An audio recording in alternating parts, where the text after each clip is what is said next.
in this video we're going to talk about what really separates Lords of Baseball from any other sports-themed game out there, and that's the off-season part of it. This game is really two games in one. All right, the off-season starts with the winter meetings, if you want to get thematic. And in the winter meetings, team owners talk about how we're going to upgrade our team, what free agents are we going to sign, how much salary can we bring out.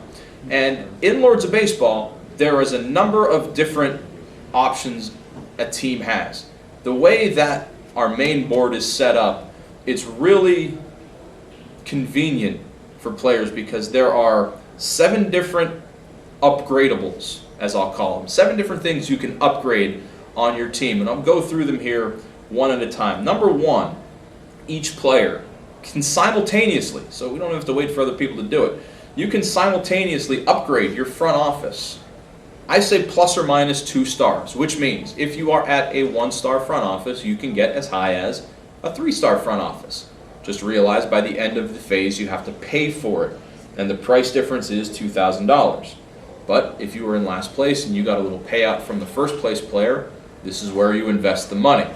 All right.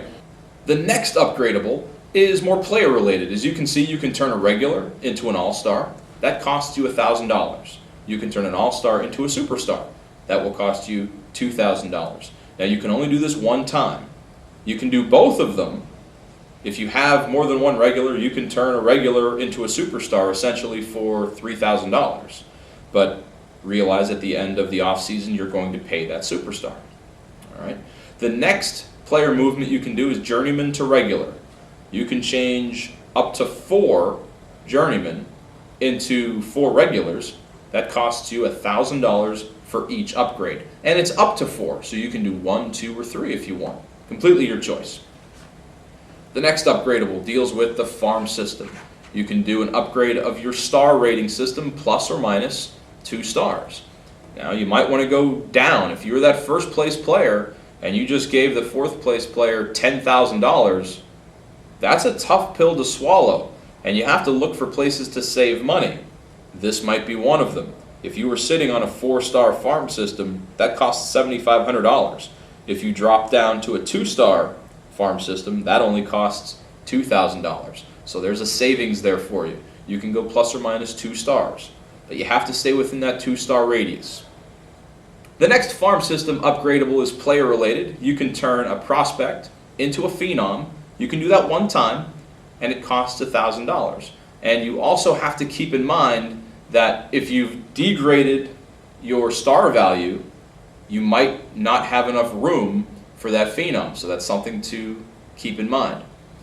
You can also upgrade utility players into prospects. These prospects are pretty valuable. They become phenoms during the season. You can do that up to 4 times. This costs you $500 a piece. And you can do it up to 4 times. So 1, 2, or 3 different upgrades there. Finally, the last upgradable in the offseason, you can fire your manager and hire a new one. And there are no star limits. You can go from a 1-star to a 5-star. The reason for this, if you look at the makeup of a front office and a farm system, there are multiple people, multiple moving parts. Going up plus or minus 4 stars is very difficult to do. You have to fire and hire a lot of people. We don't have a lot of time in the winter meetings. Your manager, 1 guy. We can get rid of a bum manager and hire a really good manager, so you can go from a 1-star to a 5-star. If money's a concern, you can tell that really good manager, hey, good job, you're out of here. We got to hire a guy a little bit cheaper so that we can make our budget work. All right, so those are the upgradables. Now, during the off season, you also have a hand of cards in your hand. Remember, at the end of the late season, you would have paid money to discard cards. You could have paid money to hold on to cards. If you paid money to hold on to cards, you're still going to draw a 9. You might have some extra cards in your hand. Okay, so you have those off-season events that you want to play. Now's the time when those events get played. So we've done all of our upgradables. We play our off-season events, and some of them affect how much you have to pay. So, for example, there is a card that says pay half of your farm system cost. So I might want to upgrade my farm system because I know I'm going to pay half. It's a good card, right? So you play events, and when everyone passes in the off season, this is when you have to pay all of your salaries. And the chart on the table, the chart on the board, will help you do that. And I suggest doing that individually. Although some players have had success just saying, here's what I owe. They can do it pretty quickly. But we've broken it down into 7 unique payments you have to make. But some of them are very easily combinable. Check them out. Number 1, every superstar on your roster at this point, you have to pay $5,000. Every all-star on your team at this point has to get paid $3,000. If you don't have any superstars or all-stars, this is pretty simple. You don't pay them. All of your regulars and all of your journeymen get a set salary. All of your regulars combined, $5,000. So if you have 20 regulars, they get paid $5,000. If you have 6 regulars, they get paid $5,000. If you're in a situation where you have 0 regulars, you don't pay them because you don't have them, right? All of your journeymen get paid $3,000, and that's the same mechanic as the regulars. If you don't have any journeymen, you don't make that payment, okay? So if you have a team makeup, you don't have any superstars, you don't have any all-stars, you just have a mix of regulars and journeymen, it's $8,000. That's your major league team salary for the upcoming year, okay? Now we go into the farm system. You have to pay your farm system star level, okay? Your stars are exactly the same as they are at the beginning of the game, and all of that is listed directly on your player mat, okay? That's going to encompass all of your farm system salaries for your players and for the scouts, your farm system manager. Everything is encompassed in that one lump sum payment. Okay, so you don't have to worry about paying phenoms or prospects, none of that. Just one farm system payment, that's it. You also have to pay your front office people again. So that is based on stars, just like it was at the beginning of the game. It's essentially $1,000 per star. Finally, you pay your manager. It's $1,000 per star.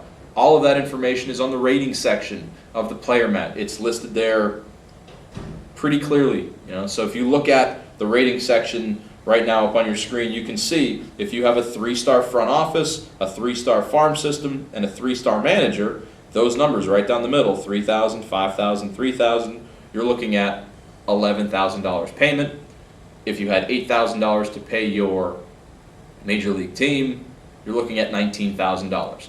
So the math may seem intimidating at first, but trust me, once you've done it once, it gets really simple. It's not very difficult. There's no calculus formulas, I don't believe. There used to be. A couple of years ago we had some calculus formulas to try to figure out what people got paid, but no more. And as always, at any point in the game, once per phase, you can take a loan. So if you're a little short on money, you don't have a lot, you can always take a loan. If you get into a situation where you cannot make your salary, even with a loan, you're going to have to cut players.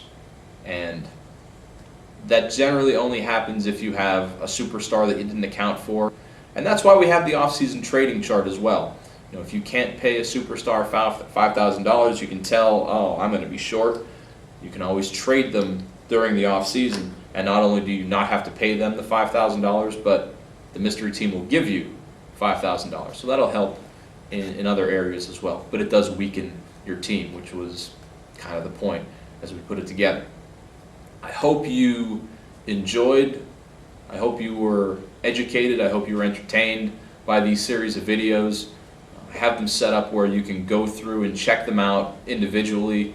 I'm pretty sure if you strung them all together, we're here for about, it felt like the time flew for me. I hope the time flew for you as well. If you have any specific questions that were not addressed in any of these videos, please feel free to contact me. I'm on Board Game Geek. You can go to lordsofbaseball.info and fill out our contact form with a question. I'm always open and available to talk Lords of Baseball with you and answer any questions you might have. The one question we get more than any, when are we going to see this game? Stay tuned. We may have an answer for you.